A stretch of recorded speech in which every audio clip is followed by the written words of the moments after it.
Wearing hearing aids more than 10 hours a day has been shown to help children be ready for kindergarten in terms of speech and spoken language. That's a challenge, yes, but it's a challenge well worth it. This video is about strategies that could help you keep hearing aids where they need to be, on your child's ears. The more hearing aids are worn, the farther your child will go in terms of speech and spoken language. Keeping hearing aids on during the day will sometimes feel like an Olympic challenge. Let's compare keeping hearing aids on to the goal of carrying the Olympic torch from one Olympic host to the next. In 2016, the torch traveled all the way from Greece to Rio. The goal is to keep the torch lit so the torch can keep moving. Just like our goal is to keep hearing aids on to keep speech and language development moving. Keeping the torch lit is apparently a big challenge too. During the trip to the Rio Games, the torch actually went out 43 times. Imagine two runners, each with a torch. They run from the moment they wake until the moment they sleep.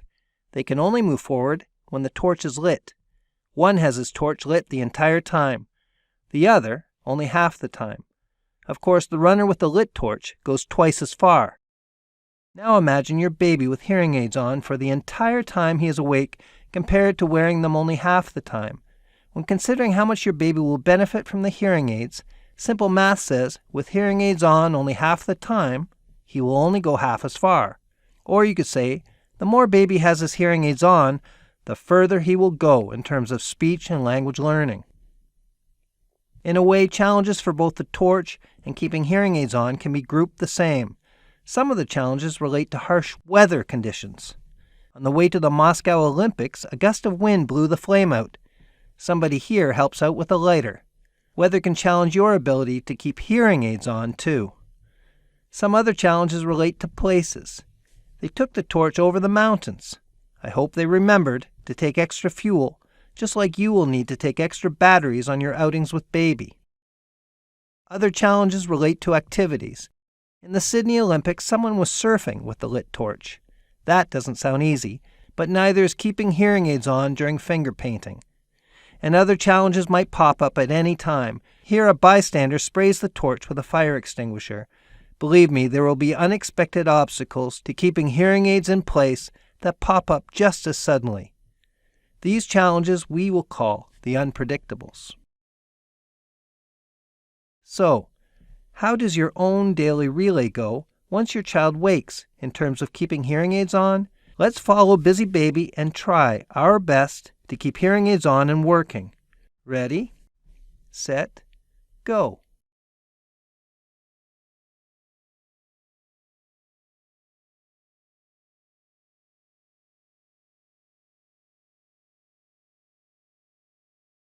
And it's bedtime. How did it go today in your goal to keep hearing aids on?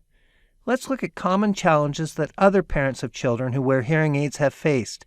We can then discuss how planning and strategies help them to get the hearing aids back on their child's ears. Just like the torch relay, the types of challenges parents face fall into common categories. First, let's look at weather challenges. Then we'll look at places. Of course, hearing aids have to keep dry in order to work properly. But what about rainy days? The less useful solution is to take off the hearing aids to protect them. Caps and umbrellas for when it rains, and finding the right hat when it snows is a better option. An option that does not rob your child of rich and important language about the world outside. The world is sometimes wet. Time overnight in a dry aid kit can help hearing aids recover from light moisture. Make sure you use the dry aid kit every night to keep hearing aids ready to go for the next day. How about going out with baby? What are the challenges to keeping the hearing aids on in different places? Rear-facing car seats make it so that you can't watch what baby is doing. What's going on back there with those hearing aids? Car seats are a common challenge for parents working to keep hearing aids in for the first 2 years. Maybe pilot caps, like the bonnet this baby is wearing, can help reassure you that hearing aids are where they should be.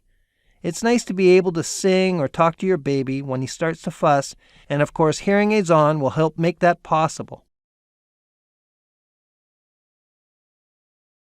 The two biggest worries for most parents outside the home is that they might lose a hearing aid or get hearing aids dirty. Again, the easy solution is to take the hearing aids off, but you lose with this solution. Taking hearing aids off robs your child of too many opportunities to hear and learn language. A much better solution are cords with clips. Sometimes you have to retrace your steps in the mall to find that sock your baby has pulled off when you weren't looking. You don't want to do that for an expensive hearing aid. Cords loop around the clear, curved part at the top of each hearing aid, which is called the ear hook. The bead at the back can slide to tighten things up, and it has a clip which you can attach to baby's clothes at the back. In this way, a hearing aid may come off, but it won't fall down. You might see it dangling. Just reach over and put the hearing aid right back in. It's a handy option even in the house, especially once your baby is up and moving. Here is where it holds on to the hearing aid, around the ear hook, and here is where it clips onto clothing. If a hearing aid falls off, it's easier to find it hanging down your child's back than it is somewhere in the toy room.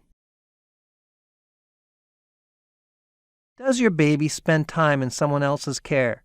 If grandma or daycare takes over, then they are responsible for good care, and good care for your baby includes providing good language through hearing aids that are on and working.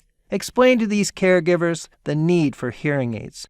Show them how to put hearing aids on your baby and make sure they understand just how important they are for your child's speech and language development. Do they know how to check if the aids are working? Did you leave batteries with them? Teach them all about eyes open, ears on. Other caregivers need to know when the baby's eyes are open, ears have to be on. We've talked about some common challenges associated with keeping hearing aids on in nasty weather and throughout the different places you go with baby. In the Keep On, Keeping On video part 3, we will talk about activities in hearing aids and also the challenges that might be unpredictable. But these challenges are still something that we can prepare for. For now, let's try to take on both weather and places and increase the time your child wears his hearing aids. This will, of course, increase the amount and quality of language he hears through those hearing aids and will help him to go further in terms of speech and language development. Are you ready? Let's prepare. What are your challenges? Take some time and write chart notes about where and when you are successful, and also make note of where and when challenges happen. Problem solve. Hopefully, some of the strategies we have discussed will help you. Work as a team with your audiologist and speech-language pathologist. 2 or 3 heads are better than 1. It's important to set yourself goals in the if-then framework. If my baby takes off his hearing aids, then I will work to immediately put them back in. Or, if I pick up my baby from his grandmother's house and his hearing aids are not on, then I will talk to her again about how important they are for his development. Set goals, reasonable goals. You may not get the hearing aids on in the car right away, so set a smaller goal of leaving them on right up to the last minute when your baby is in his car seat and putting them right back on the minute you take them out, for example. An Olympic medal represents hours and hours of training for the athlete. A dead battery represents hours and hours that it powered a hearing aid, sending your words to baby's brain to maximize language learning. It's something to celebrate. With each battery you change, reward yourself. Mark this symbol on your calendar or use the battery sticker to mark the day and use it as a free token to treat yourself to a coffee with a friend, a dinner out, or anything else you can think of to celebrate. As those batteries add up, so does the language your child acquires. Think of them as medals along a torch relay towards the goal for your child's development. Remember, wearing hearing aids more than 10 hours a day has been shown to help children be ready for kindergarten in terms of speech and language. Sometimes getting your child through sleet and snow, through all of the places he needs to go, can be challenging while keeping hearing aids where they should be, on little ears.